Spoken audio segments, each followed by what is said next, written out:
Guitar playing is self-taught. You know, I come from a family of musicians, and it was mandatory in our family at the age of 4 you start playing piano. So I did for a bit and hated it, you know, and plus my brother was great already and he was older than I was, so I kept asking for a guitar, and one Christmas my dad bought me a classical and I wouldn't touch it. I'm like, I want to do like Jimi Hendrix, so he finally got an electric for me, a little thrifty something. And from that point on, I just lived on it. I mean, I'm kind of an introvert, very shy. So when most people are out doing their thing, I'm home, locked in my room, practicing with albums and whatnot. But it's self-taught, and when I wanted to solo, I'd sit at the organ and kind of do the foot pedals with my foot. And I kind of skipped chords. I learned those later, but I just wanted to solo. So that, records, Hendrix, Deep Purple, all the cool stuff. The definitive point in my life came when I was 14 years old. And my older cousin came over, and he was kind of a rebel, you know, because we were up in LA, and for the most part we listened to soul music or whatever they call it, R&B. And he came over and had this album of this guy with his hair was all over the place and had this black hat and sitting on a horse. I go, who is that? He goes, this is Jimi Hendrix. And he put it on, and I heard the song Easy Rider. And I had never heard anything like that. I'm like, oh my gosh, that's cool. And from that minute on, I said, that's what I want to do, you know? It grabbed me. And then I started, you know, listening to everything Jimi Hendrix I could possibly find. And from that point on, I mean, that was what I wanted to do. And another major point that really made me get serious, never forget, I had been playing for a while, and I finally got my dad to come see our band. And we played rock. My dad wasn't really into it, but obviously he loved his son, so he said, okay, I'll come check it out. And boy, he came, and I was playing as fast as I could. And when I was done, I said, what do you think? And he said, I have a question for you. Are you trying to show off, or are you trying to make the music sound good? And that statement, to this day, that hit me. It hurt, but it was true. And from that point on, I really started to change my focus, and it was more about what notes are you hitting instead of just flash and all that. And I think flash is good too, you know, to make it fun, but that made me think about music different, and I'll never forget that. I was asked by David Upton one morning on a Thursday morning at Bible study, and he said, you know, have you ever been to Overdrive? And I've gone to the big church for about 20 years, and I always thought it was just a bunch of younger kids, and I'm an old guy, you know, so I didn't feel comfortable. And he said, have you ever been? And I said, no.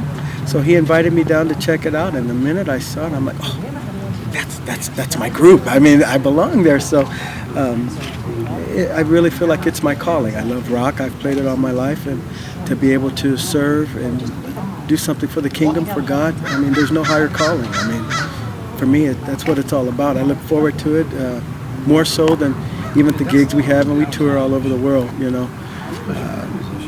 I look forward to this. It's actually fun. I get excited, you know, during the week. I look to see what songs are playing, and I run through the songs so I can try to put my best forward, you know. You know, one of the things that I have to say I admire about Jeff more than anything else is his commitment and his heart. What Jeff affords us every Sunday is to visualize what a true member minister is to this church. It's not the 20 minutes on stage that makes a difference. It's the hours that Jeff spends preparing. He never comes here like, okay, what do I do next? He's always the most prepared. He's always professional, which as a volunteer or as I like to say a member minister, it's obvious. And more than anything else, what that provides us is we get to watch Jeff purely worship. No strings attached, no what's in it for you. I know he's here just to serve. And it doesn't hurt that he hands down is by far the best musician on this campus. So when I argue for the value of a volunteer and the value of a member minister, Jeff is it. He's my poster child. When someone says, well, how if it's a volunteer, are you stepping down? And I just go, Jeff. That's my argument, just Jeff, and I'm done. My case is won. So he's a blessing to know. He's a blessing to have served here, and I call him friend, and it means the world to me to have a friend like this. There are people that, for whatever reason, come by here, feel at home. So that's important because you want to be able to reach everybody. So it's an important thing for me to be able to make people feel comfortable and go out of my way to welcome them and try to get eye contact and make them feel like they matter. The other day, after service, I had a guy walk up to me. I'd never seen him before. And he gave me a little note. He wrote it on the back of the little offering envelope. And he was telling me what a horrible day he was having and how tough it was. And he said, when you played the solo in that song, he goes, just something about it. I felt uplifted. I felt hope. And that was kind of a weird thing to me. I'd never heard anyone say something regarding their spirituality or their emotional feeling from a solo like that in church. So I keep that.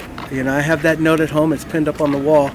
And that's special to me, that a guy, because we tend to be kind of closed off, would take the time to let me know that it made a difference.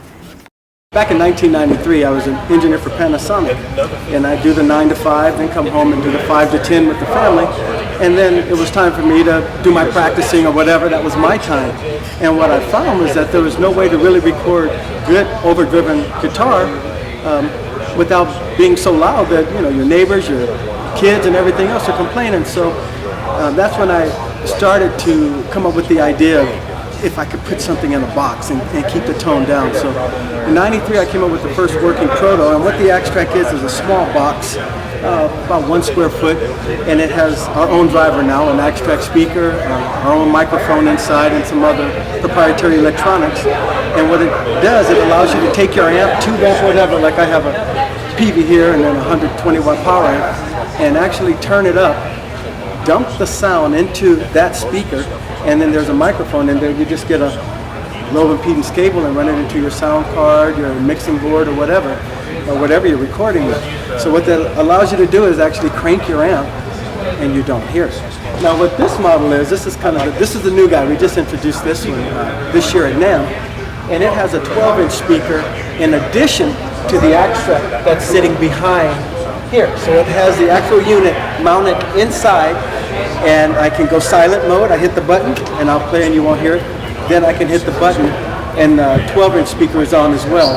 So I have stage monitoring. So just kind of keeping the piece on stage, and now with all the quiet stage in a lot of the churches, I guess it's something that's really desired now, because they're trying to keep the volume down and guitarists refuse to give up their two tones. So it kind of allows you to get the best of both worlds.